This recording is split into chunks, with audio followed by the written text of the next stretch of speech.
Good morning, student. This is chapter 4 of History, the Central Islamic Lands, class 11th. Topic is breakup of the Caliphate and the rise of Sultanate. खलीफा जो हम एक काफ़ी time से खलीफा हम study करते आते हैं। अब ये जो खलीफेट जो है उसमें ब्रेकअप होना शुरू हो जाता है और पूरी तरह से डिक्लाइन होती है। और उसके बाद में एक सल्तनत, जिसमें हमने बहुत इंडियन हिस्ट्री में भी हमने सल्तनत जो है वो स्टडी किया है, वो राइज होना शुरू हो जाती है। तो कैसे ये सब हो पाता है, तो यहाँ पे हम स्टडी करते हैं। देखिए, अभी तक हमने पढ़ा था कि जो प्रॉफिट मोहम्मद है, उसके बाद खलीफा आते हैं। खलीफा के बाद में आपके जो लास्ट खलीफा जो अली होते हैं, उनके पुत्र हसन और हुसैन के बाद में जो अब पूरी तरह से जो गद्दी है, जो सिंहासन है, वो अब्बासिद के पास आ जाता है। इट मीन्स अब्बासिद डायनेस्टी जो है अब रूल कर रही है। लेकिन 9th सेंचुरी तक आते आते जो अब्बासिद जो डायनेस्टी है बिकेम वीक। और इसके पीछे जो रीजन है हमारे पास, जो मोस्ट इम्पॉर्टेंट जो 2 रीजंस है, वो है इसकी कैपिटल बगदाद और conflict between the pro Arabs and pro Iranians. अब देखिए, बगदाद जो इसने अपनी कैपिटल बनाई थी, उसने बगदाद शिफ्ट कर लिया था। लेकिन यहाँ पे क्या हुआ कि बगदाद में रहकर जितना एम्पायर, जितना उन्होंने अपने इस एम्पायर को फैलाया था, तो उस पे वो बगदाद में रहकर कंट्रोल नहीं कर पा रहे थे। And the second one is conflict between pro Arabs and the pro Iranians. अब देखिए, ये क्या है कि कुछ ग्रुप जो हैं वो अरब को सपोर्ट करते थे, तो कुछ ग्रुप जो है वो ईरानियन को सपोर्ट करते थे। हमने स्टडी किया था कि जो अरब है, उनका जो धीरे धीरे जो उनका पावर है वो कम होना शुरू हो जाता है, क्योंकि अब्बासिद जो है वो सपोर्ट कर रहे थे ईरानियंस को। तो यहाँ पे जो दोनों अरब और ईरान, इट मीन्स इनके जो सपोर्टर थे, उनके बीच में भी कॉन्फ्लिक्ट होना शुरू हो जाता है। तो ये कॉन्फ्लिक्ट जो है धीरे धीरे बहुत ज्यादा गहरा होना शुरू हो जाता है और हमें एक सिविल वॉर देखने को मिलता है। 810 में हमें एक सिविल वॉर देखने को मिलता है और ये सिविल वॉर जो है 2 ब्रदर्स के बीच में होता है। ये हारून अल रशीद, जो कि उस समय खलीफ थे, उनके पुत्र थे। ये दोनों ही आपस में जो है इनके बीच में टकराव, पावर को लेकर कॉन्फ्लिक्ट होता है। अब इनके सपोर्टर जो है, अमीन के सपोर्टर जो है, यहाँ मामून के अगेंस्ट है। ये शिया और सुन्नी है और दोनों के बीच में ये कॉन्फ्लिक्ट टाइम टू टाइम जो है बहुत ज्यादा गहरा हो जाता है। और उसी समय तुर्किश स्लेव ऑफिसर्स हमारे सामने आते हैं, जो कि पावरफुल है और दूसरा शिया को बिलोंग करते हैं। और ये वो टाइम है, a number of dynasties arise. बहुत सारी छोटी छोटी डायनेस्टीज जो है वो इस समय हमें देखने को मिलती है। अगर हम बात करें खुरासान और ट्रांसोक्सियाना, तो वहां पे यानी कि इट मीन्स तुरान और ऑक्सस की बात करते हैं, तो वहां पे आपकी ताहिरी और समानी जो है हमें डायनेस्टी देखने को मिलती है। तो दूसरी तरफ हम इजिप्ट और सीरिया की तरफ जाते हैं, तो तुलिन 10 जो है हमें देखने को मिलती है। तो ये छोटी छोटी डायनेस्टीज जो हैं वो वहां पर वर्क करती हैं और इनका अलग एक रुतबा, अलग एक इनका स्टेटस होता है। अब जो नया इस समय हमें देखने को मिलता है वो ये है कि हम यहाँ पे अब्बासिद की जो बात कर रहे थे, उसका पावर जो है अब वो लिमिटेड हो जाता है। अब central Iraq and western Iran तक वो फैला हुआ है, बस वहीं तक रह जाता है। लेकिन इसके बाद क्या होता है, 945 जो ब्यूथ जो है वो क्या करते हैं कि बगदाद को कैप्चर कर लेते हैं और वहां पर इनका रूल शुरू हो जाता है। ये बुइद जो है वो बहुत सारे टाइटल जो है अज्यूम करते हैं और इनमें सबसे मोस्ट इम्पॉर्टेंट जो टाइटल था वो था शहंशाह, किंग ऑफ किंग्स। लेकिन इन्होंने जो है खलीफ का टाइटल नहीं लिया, और खलीफ का टाइटल नहीं लिया तो उसके पीछे इनका रीजन ये है कि अब्बासिद जो खलीफ थे वो क्या है, किसको बिलोंग करते थे। देखिए यहाँ पे थोड़ा हमें समझने की जरूरत है कि जो बुयद थे वो क्या थे, वो सिया को बिलोंग करते थे, और अब्बासिद जो खलीफ थे वो सुन्नी को बिलोंग करते थे। तो यहाँ पर सुन्नी अगर व्यूज उनके खलीफ को हटा देते हैं, अबॉलिश कर देते हैं, तो उसका रिजल्ट ये होता है कि सुन्नी उनके अगेंस्ट हो जाएंगे। तो उन्होंने जो है खलीफ को अबॉलिश नहीं किया, उस टाइटल को अबॉलिश नहीं किया, ना खुद उस टाइटल को लिया, क्योंकि उनका ये मानना था कि सुन्नी इनके अगेंस्ट हो सकते हैं। ओके, ये सुन्नी उनके अगेंस्ट हो जाएंगे। अब उन्होंने खलीफत को जो अबॉलिश नहीं किया, तो उसके पीछे जो उनका एक डिसीजन लेने के पीछे जो रीजन था वो बहुत ही ज्यादा, हम बोल सकते हैं एक क्लेवर, एक उनकी चाल समझिए, एक चतुरता समझिए। तो उसके पीछे यहाँ पे एक और डायनेस्टी हमें बताई है, और वो डायनेस्टी है आपकी फैतिमिड्स। ये फैतिमिड्स जो है वो किसको बिलोंग करते हैं, ये बिलोंग करते हैं आपकी शिया को। अब ये है कौन, तो देखिए अगर मोहम्मद पैगंबर की तरफ वापस चलते हैं तो उनकी जो डॉटर थी फातिमा, तो इनका मानना है कि वो उनकी डॉटर फातिमा के परिवार से बिलोंग करते हैं। इट मीन्स लीगल अगर रूलर होना चाहिए तो उन्हीं को होना चाहिए।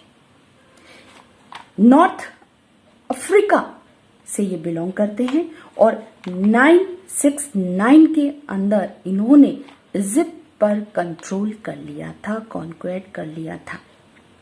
इजिप्ट पर कंट्रोल करने के बाद में इन्होंने अपनी कैपिटल जो है वहां फुस्तात की बजाय उन्होंने काहिरा को चुना, और अपनी एक नई डायनेस्टी, अपना एक नया वंश अपनी स्टैब्लिश किया, और वो थी फातिमिद कैलिफेट। ओके, तो अब जो है बुयद जो है वो भी रूलर है, और आपके इजिप्ट में जो रूल कर रहे हैं वो है आपका फातिमिद कैलिफेट।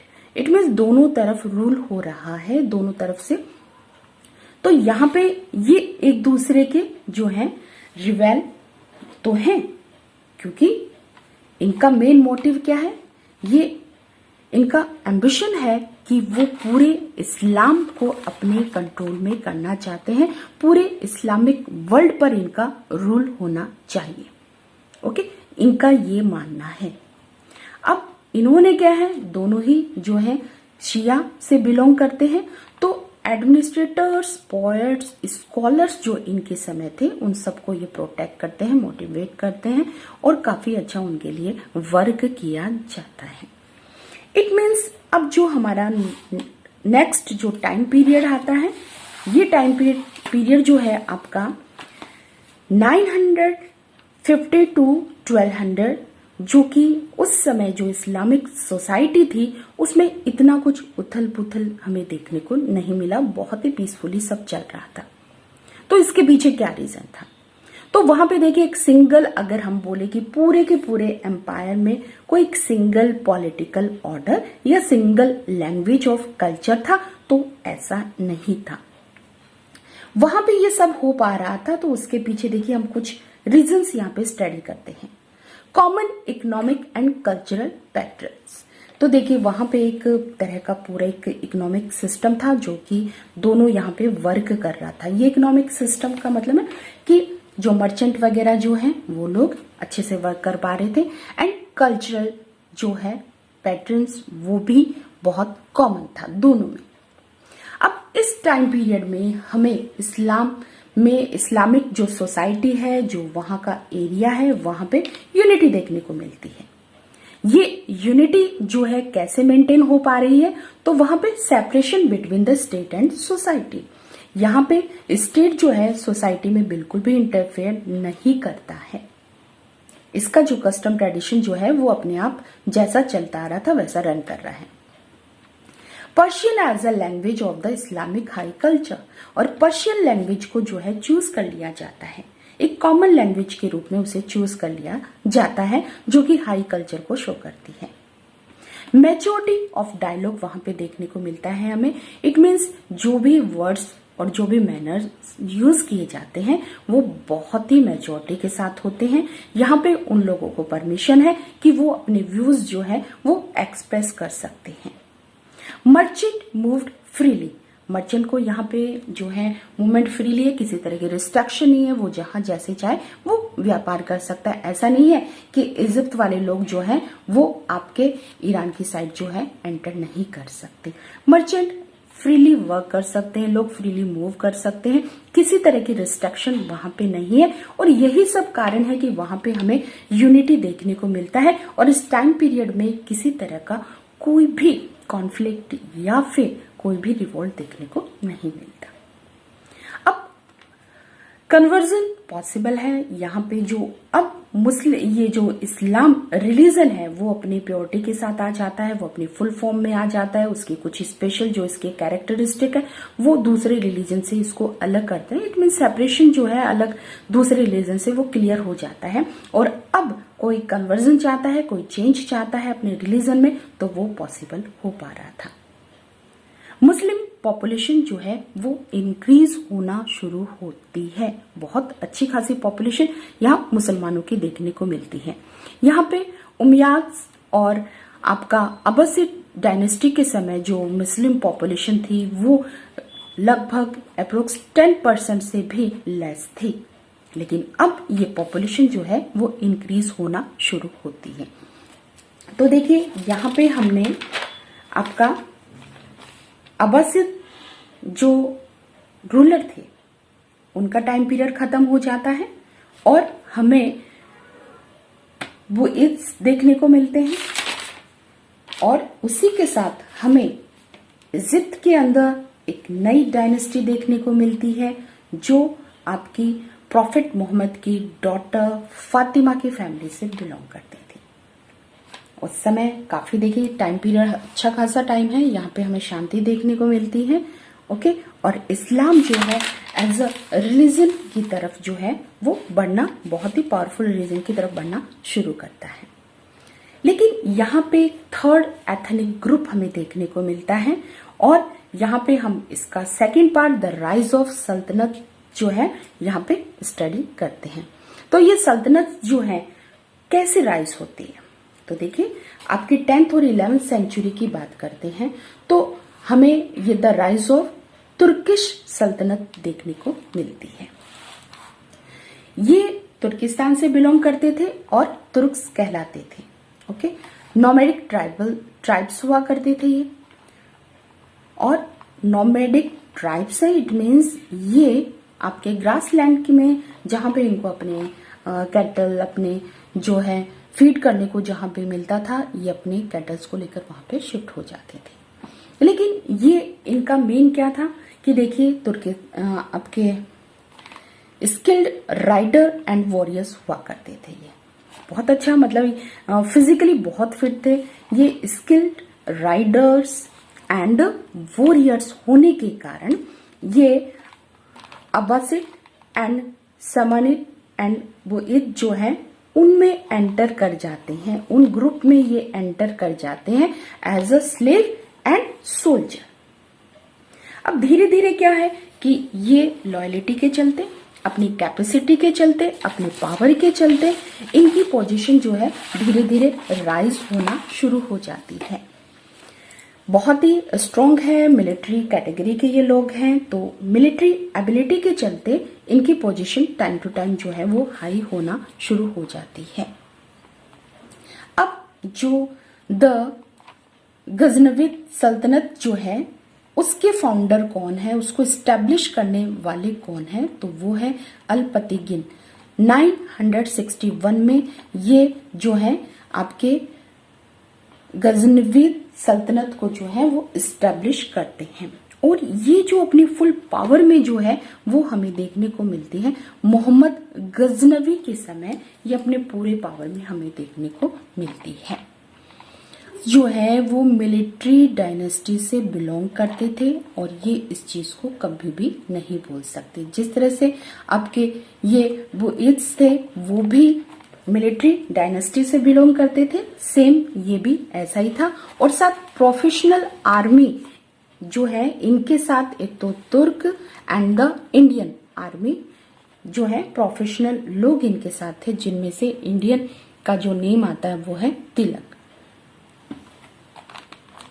लेकिन अगर हम बात करें कि इनका मेन पावर कहाँ पे है तो वो था आपका अफगानिस्तान एंड खुरासन।